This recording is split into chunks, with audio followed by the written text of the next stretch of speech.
오늘 제 설교 제목은 사랑의 추억입니다. 좀 촌스럽죠? 약간 좀 촌스러운 제목과 촌스러운 말씀을 전할까 합니다.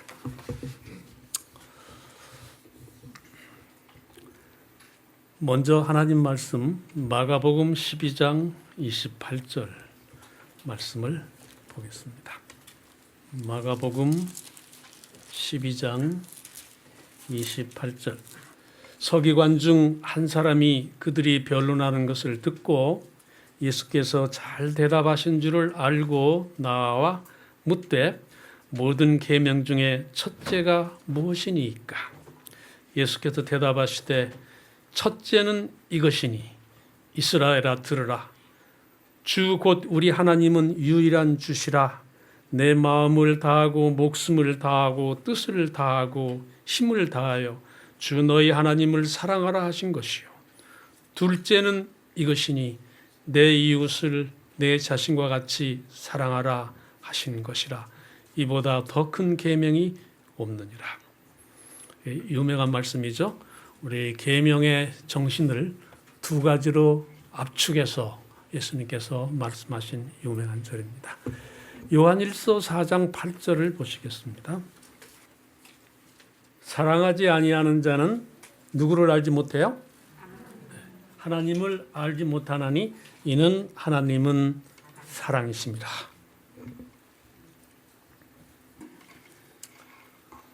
얼마 전에 이 83살 되신 할아버지 장례식에 참석했습니다. 장례식이 끝난 후 가족들이 저한테 와서 저희 아버님이 일기를 쓰셨습니다.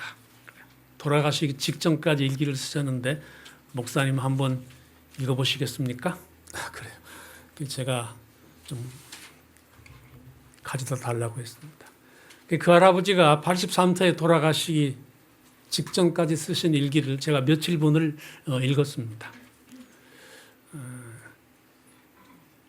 돌아가시기 한 2, 3일 전에 1월 3일 일기를 읽다가 제가 아주 감동을 받았습니다. 거기에 이렇게 써 있었어요. 그 할아버지가 일기에 죽음을 앞에 두고 생각해 보면 살면서 가장 소중한 것은 사랑의 추억이었다. 나는 아버지로서 남편으로서 한 사람의 신앙인으로서 어떤 사랑의 추억을 남기고 떠나는 것일까? 저는 이 글을 읽다가 1월 3일에 일기를 읽다가 충격을 받았습니다. 첫 번째는 이 연세 많으신 할아버지가 돌아가시기 직전까지 이렇게 일기를 쓰면서 돌아가셨다는 것에 충격을 받았고, 또 하나는 그 내용입니다. 살면서 가장 중요한 것이 무엇일까? 죽음을 눈앞에 두고야 생각해 보니 다른 어떤 것도 아니고 사랑의 추억이었다. 나는 어떤 사람이었을까? 나는 어떤 사랑의 추억들을 맺으면서 지금까지 살아왔을까?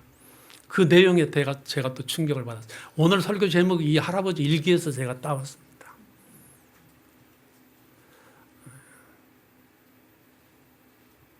그래서 제가 그 일기를 읽은 다음에 집에 와서 가만히 제 아내의 얼굴도 보고 제 자식들의 얼굴도 봤습니다.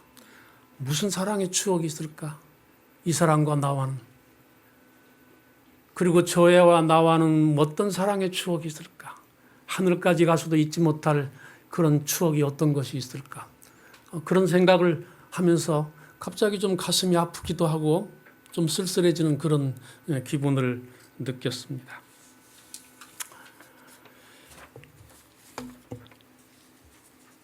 성경에 사랑이란 말이 몇 번이나 나올까요? 요즘에는 컴퓨터가 스마트폰이 발전해서 성경 프로그램이 있는 분은 사랑을 치면 금방 몇 번 하고 이렇게 나옵니다. 하나님이란 말은 4,000번 이상 나옵니다. 성경에. 정확히 말하면 4,156번, 4,000번 이상 나와요. 예수님과 그리스도라는 말도 2000번 이상 나옵니다. 정확히 말하면 2043번. 안식일이란 말은 몇 번 나올까요? 안식일 154번 나옵니다. 많이 나오죠? 주일이란 말은 몇 번 나올까요? 주일. 안식일은 154번인데 주일은 한 번도 안 나옵니다. 성경에 주일이라는 말은 없어요. 주의 날이라는 말이 딱 한 번 나옵니다. 요한계시록 몇 장? 1장 10절에 주의 날에 내가 성령에 감동하여 라는 주의 날이 딱 한 번 나와요. 근데 요한 당시의 주의 날은 오늘날의 일요일이 아닙니다. 그 당시에는 주일이라는 개념이 없던 때고 요한 당시의 주일이라고 하면 당연히 나는 안식일의 주인이라고 하셨으니까 주님의 날 안식일이었어요. 그래서 오늘날의 주일하고는 상관이 없는 주의 날이죠. 또 율법이란 말은 몇 번 나올까요? 346번 나옵니다. 그러면 이제 사랑이란 말은 몇 번 나올까요? 사랑은 660번이 나옵니다. 많이 나오죠? 아마 하나님과 예수 그리스도 외에는 그 둘 빼고는 가장 많이 나오는 명사 단어가 아닐까 싶습니다. 660번. 이 660번의 성경 구절, 사랑이 나오는 성경 구절을 분석해 보면 아주 간단하게 두 가지로 갈라져요. 여러분 다 짐작하시겠죠? 하나는 누구를 사랑하라? 너희 하나님을 사랑하라. 또 하나는 뭐겠어요? 내 형제와 내 이웃을 사랑하라. 660개나 되지만 이 둘로 딱 갈라집니다. 하나님을 사랑하고 이웃을 사랑하라. 조금 전에 읽었지만은 어느 날 한 서기관이 예수님께 찾아와서 주님, 가장 중요한 계명은 어떤 것입니까? 그렇게 물었어요. 그랬더니 예수님께서 두 가지로 대답하셨습니다. 첫째는 이 마가복음 12장 조금 전에 우리가 읽었죠. 첫째는 뭐다? 내 마음을 다하고 목숨을 다하고 뜻을 다하고 힘을 다하여 주 너희 하나님을 사랑하라. 이것이 가장 중요한 계명이다. 또 하나는 뭐라고 그랬어요? 뭐라고 말씀하셨어요? 둘째는 이것이니 내 이웃을 내 자신과 같이 사랑하라 하신 것이다. 이보다 더 큰 계명이 없느니라 그랬어요. 이것이 가장 중요하다. 십계명의 정신도 계명의 정신도 하나님을 사랑하고 우리 이웃을 사랑하고 형제를 사랑하는 걸로 구분할 수가 있습니다. 우리가 성경의 신약성경에서 사랑장 그럼 몇 장입니까? 고린도전서 13장이죠. 그 고린도전서 13장 13절에 보면은 유명한 말씀이 나오죠. 믿음, 소망, 사랑 이 세 가지는 항상 있을 것인데 그 중에 제일은 사랑이라. 그렇게 말씀을 하셨습니다. 또 13장 1절에 보면 내가 천사의 말을 할지라도 사랑이 없으면 소리나는 구리와 울리는 괭가리가 되고 그랬습니다. 13장 2절에 내가 산을 옮길 만한 믿음이 있을지라도 사랑이 없으면 뭐라고 그랬습니까? 내가 아무것도 아니다. 사랑을 도리한 이 유명한 장에서 그렇게 말씀을 하셨습니다. 이 660절 사랑이 나온 660절의 총 결론으로 요한일서 4장 8절에 이렇게 말씀했습니다. 사랑하지 아니하는 자는 누구를 알지 못한다? 하나님을 알지 못한다. 이는 하나님은 사랑이시기 때문이다. 그렇게 말씀을 했습니다.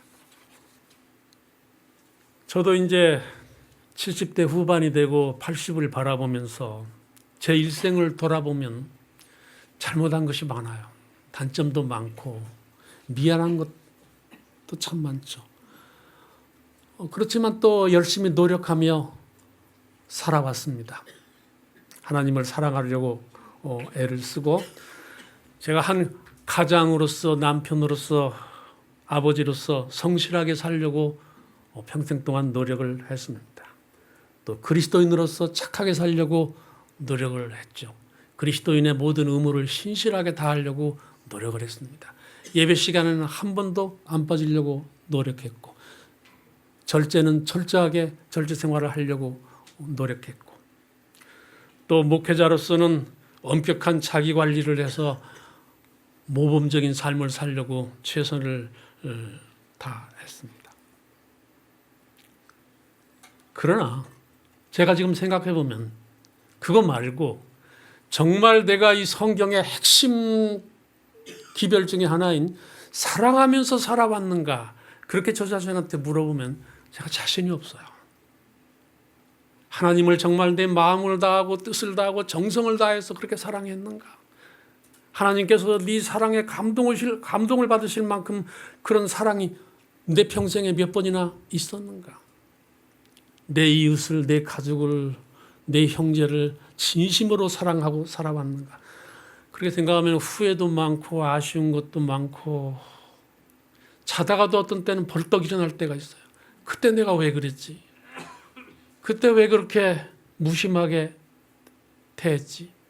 왜 그렇게 상처를 줬지? 그때 좀 더 사랑할 수 있었는데 왜 그렇게 마음이 그때 좁았지?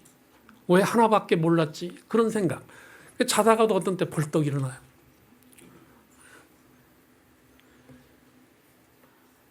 자주 생각해 봅니다. 나는 어떤 사람인가? 어떻게 이 일생을 살아왔나? 사람들이 나를 생각할 때, 사람들이 외로울 때, 그 목사님 한번 보고 싶다. 나는 그런 사람이었나?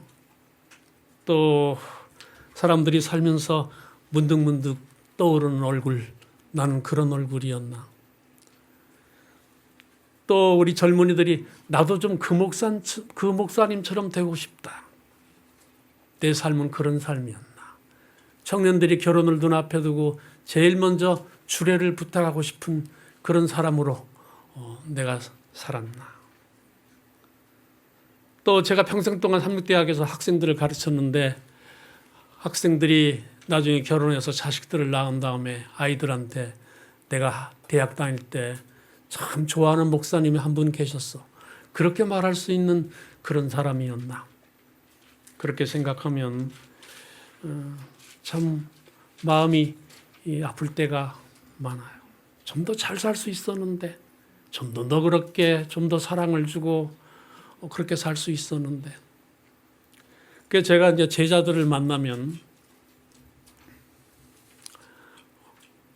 저한테 그래요. 목사님, 제가 학교 다닐 때요, 목사님은 모르셨겠지만 제가 참 정말 힘들었습니다. 외로웠습니다. 어쩔 줄을 몰랐죠. 그런 이야기를 해요. 그때 제가 아주 충격을 받습니다. 목사님은 모르셨겠지만, 그 말에 제가 충격을 받아요. 왜 몰랐을까? 이 사람이 이렇게 그때 학생 때 그렇게도 힘들었다는데, 그렇게 외롭고 의지할 데가 없었다는데 왜 내가 몰랐을까? 목사님은 모르셨겠지만. 이게 인생을 살아가면서 수많은 사람들의 삶에 대해서 모르고, 아픔에 대해서 모르고, 사랑에 대해서 모르고 살아오는 것이 얼마나 허망한 것인가. 그런 생각들을 해보게 됩니다. 제가 이제 삼육대학교도 제가 30몇 년을 가르쳤으니까, 그리고 은퇴한 지도 벌써 10년이 넘었습니다. 그러면 옛날 제자들이 지금 저하고 같이 늙어가요, 다. 전국에 있는 모든 목회자들이 다 제 제자입니다. 우리 연합회장님부터 시작해서 이제 다 제자예요. 같이 늙죠. 그 이제 저 옛날 선생님인 저를 오라고 그래요. 저희 교회에 와서 주말 부흥회 좀 해주세요. 그럼 제가 제자들도 만나고 싶고 그래서 이제 갑니다. 또 주말 부흥회도 하고, 그다음 이제 거실에 둘이 앉아서 옛날 이야기를 해요. 그 교회 목회자하고 옛날 제자하고. 제가 묻습니다. 옛날 제자한테. 그때 학교 다닐 때 나한테 무슨 과목 배웠지? 하고 물어요. 저는 뭘 기대하고 물어보느냐 하면, 그 목회자가, 그 목사님이 그때 학생 때 목사님한테 사도행전도 배우고 로마서도 배우고 여러 과목 배웠는데 그 덕분에 제가 목회를 잘했습니다. 혹시 그 말을 좀 듣고 들을까 해서 슬그머니 물어요. 무슨 과목 배웠지? 그런데 실망스럽게도 다 잊어버렸어요. 무슨 과목 배우는지도 다 잊어버렸어요. 그런데 배운 것은 다 잊어버리는데 무엇은 기억하느냐 하면 저와의 사랑의 추억은 기억합니다. 그럼 평생 기억해요. 이렇게 늙을 때까지. 그 목회자가 늙은 목회자인지 나이 많은 목회자인데도. 목사님 기억나십니까? 제가 늦게 철이 들어서 결혼해가지고 삼육대학 후문에서 컴컴한 방 한 칸 얻어가지고 온갖 고생 다 하면서 신학 공부했는데 한 번은 저희 둘이 독감에 걸려가지고 꼼짝도 못하고 학교도 못 가고 컴컴한 방에 누워 있었습니다. 그때 저녁에 목사님께서 포도즙 한 병 가지고 저희 집에 오셨는데 그 포도즙 먹고 저희 부부가 살아났습니다. 그때 그 맛은 평생 잊지 못합니다, 목사님. 기억나시죠? 저는 아무 기억이 없어요. 수십 년 전 일이니까. 근데 그 사랑의 추억은 기억해요.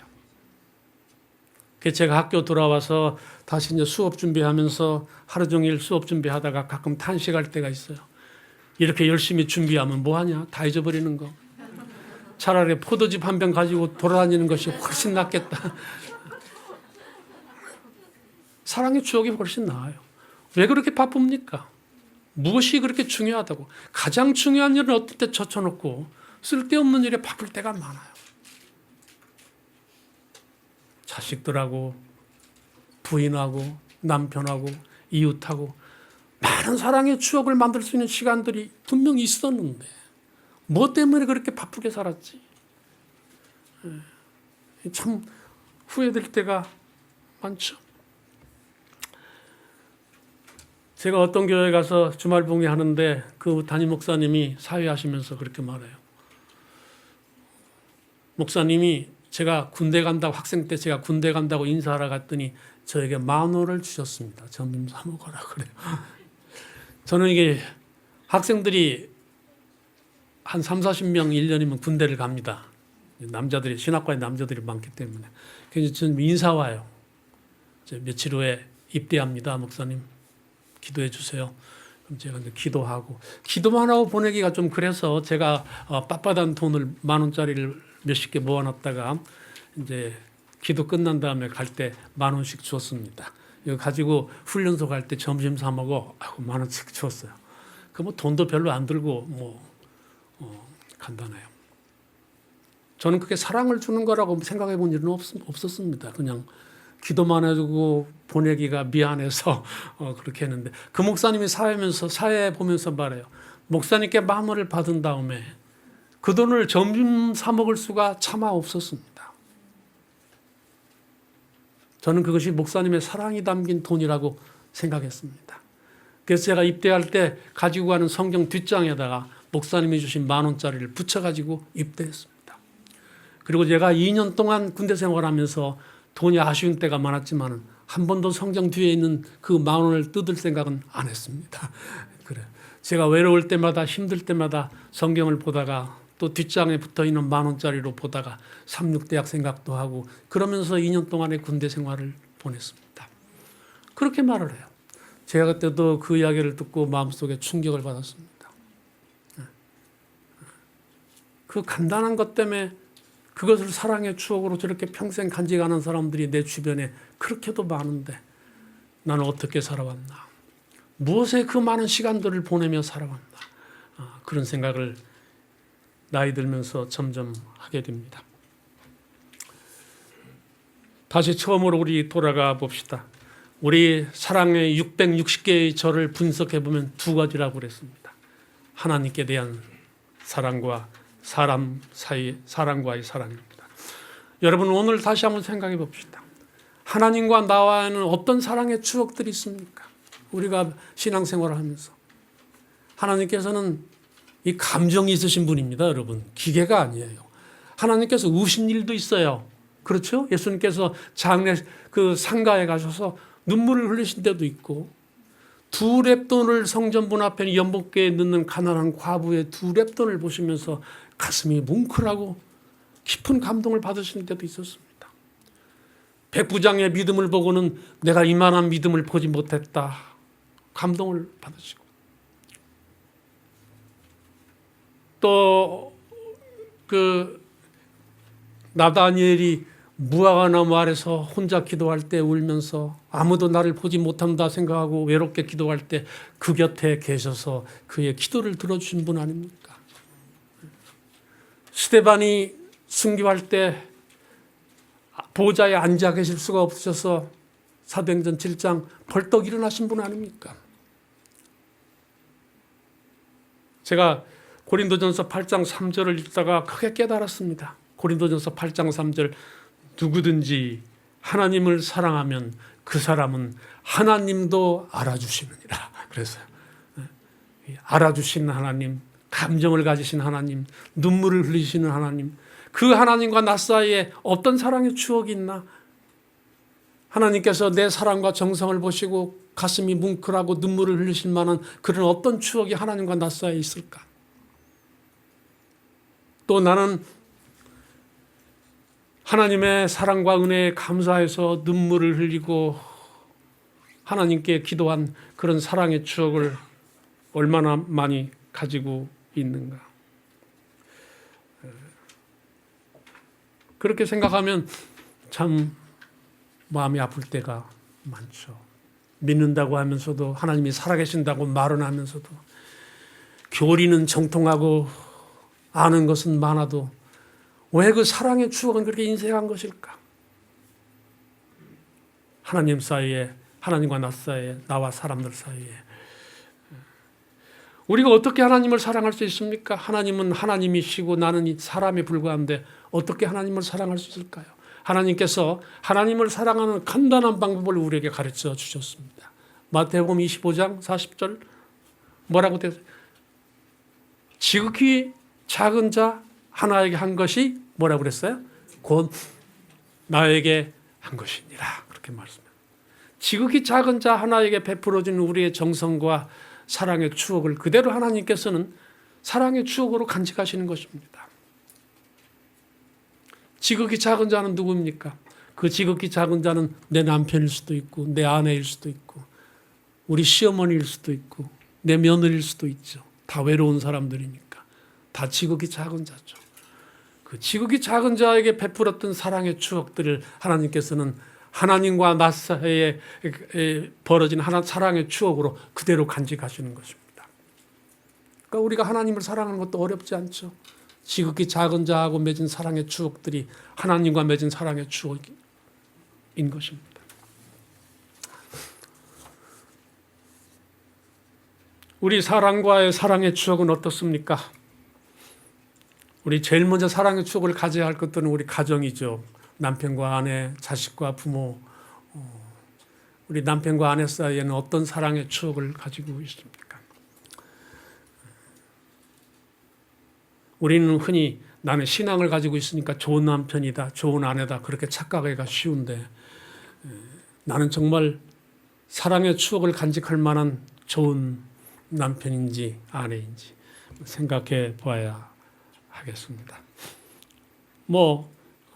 재미있는 이야기지만은 어떤 할아버지가 할머니한테 우리 둘 사이를 사자성어로 뭐라고 그러지? 하고 물었더니 이 할아버지는 천생연분이라고 대답할 줄 알고 물었더니 뭐라고 했다고 그래요? 왼수라고 했다고 그래요. 그래서 할아버지가 네자, 두자 말고 네자 그랬더니 평생원수다. 재미있는 이야기지만은 어떤 때 부부간이 미워하고 싫어지기 시작하면 남보다도 못할 때가 있죠. 자녀와의 사랑의 추억은 어떤 것인가? 저도 참 이 자식들과의 사이가 제일 후회가 많아요. 좀 더 시간을 들였어야 되는데 잊지 못할 사랑의 추억들을 만들어줬어야 하는데 제가 이제 평생 학생들을 가르쳤는데 늘 얼굴에 그늘이 있는 학생들을 자주 봐요. 그 학생들과 상담을 해보면 부모한테 문제가 있어요.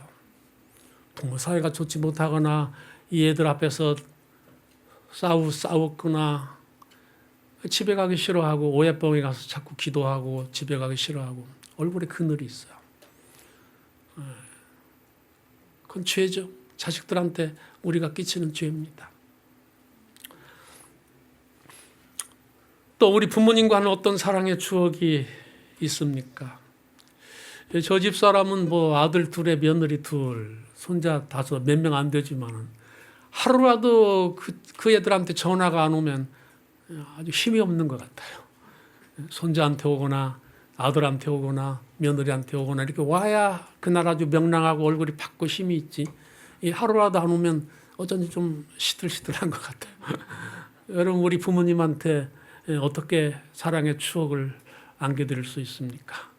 연로해서 외롭고 전화벨만 울려도 혹시 자식들한테 오나 그렇게 생각하시는 우리 부모님한테 어떤 사랑의 추억을 우리가 가지고 있을까요? 우리 이웃들과의 사랑의 추억은 무엇입니까? 우리 옆자리에 앉은 우리 교인들과의 사랑의 추억은 또 어떤 것들입니까? 우리는 크게 사랑하기 힘든 사람들이고 사랑할 줄도 잘 모르는 사람들입니다. 그러나 우리는 작은 사랑을 자주 할 수는 있어요.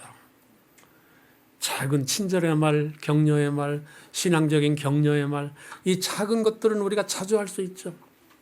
제가 그 장애인 집회에 가서 설교하러 갔다가 이제 그 특별 순서에 어떤 장애인이 자기가 지은 자작시를 낭독하는 것을 들었는데 그 내용을 듣고 있다가 제가 감동을 받았습니다. 하연순이라는 그 뇌성마비 장애인이었는데 잘 입도 안 들어가고 그런데 아주 더듬더듬 시를 읽어서 제가 천천히 읽기 때문에 받아 적었습니다. 제가 한번 읽어드리겠습니다. 나는 새가 되어 푸른 창공을 날기 원하였지만 내 날개는 꺾어져서 날지 못하게 되었고, 나는 강물되어 푸른 바다로 흘러가기 원하였지만 내 물길은 막히고 끊겨 흐르지 못하게 되었으나, 나는 이제 작은 연못 되어 흐르다 못한 빗방울 모아 목마른 새들이 목을 죽이게 하리라. 여러분 참 좋죠? 네, 다 꺾였어요.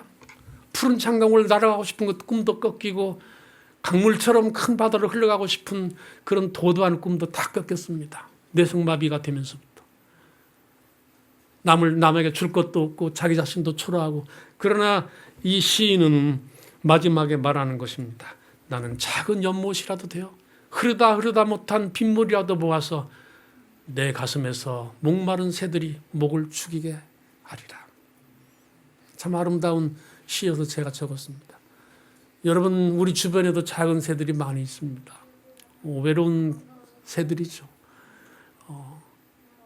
그 새들이 내 남편이, 내 아내가, 내 이웃이, 내 자식들이, 혹은 내 연로하신 부모님이 나에게서 내 가슴 속의 연못에서 목을 죽이게 하는 그런 사랑의 추억들이 오늘 우리들의 삶에 많이 있게 되기를 바랍니다.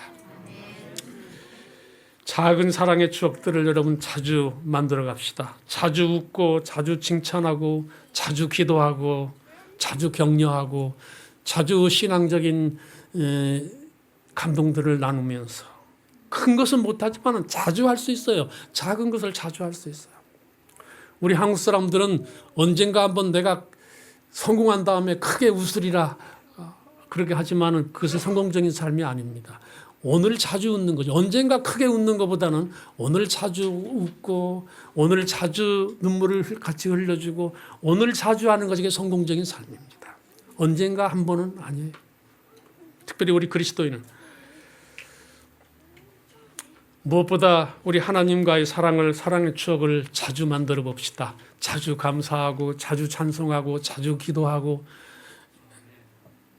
하나님께서 사랑의 추억으로 간직하시도록. 제가 한번 그 이준원 박사라고 아시죠? 의사.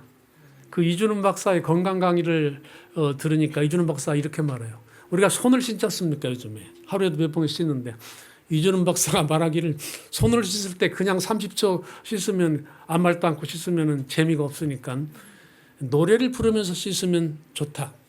생일 축하합니다. 그 노래를 부르면서 씻으면 생일 축하합니다. 생일 축하합니다.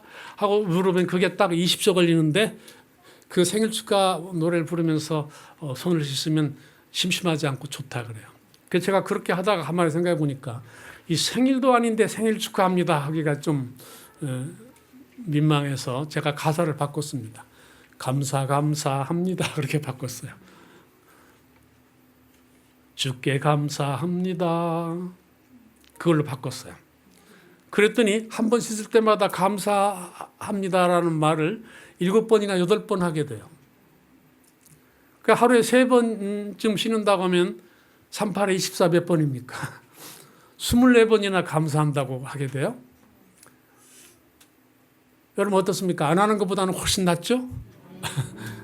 하루에 24번 감사하게 되면 안 하는 것보다 몇 배 낫죠. 그래서 제가 재미를 좀 보고 있습니다. 손 씻을 때마다. 감사합니다. 다시 우리 요한일서 4장 8절 우리 결론으로 돌아가 봅시다. 사랑하지 아니하는 자는 하나님을 알지 못하나니 이는 하나님은 사랑이십니다. 말씀을 마치겠습니다.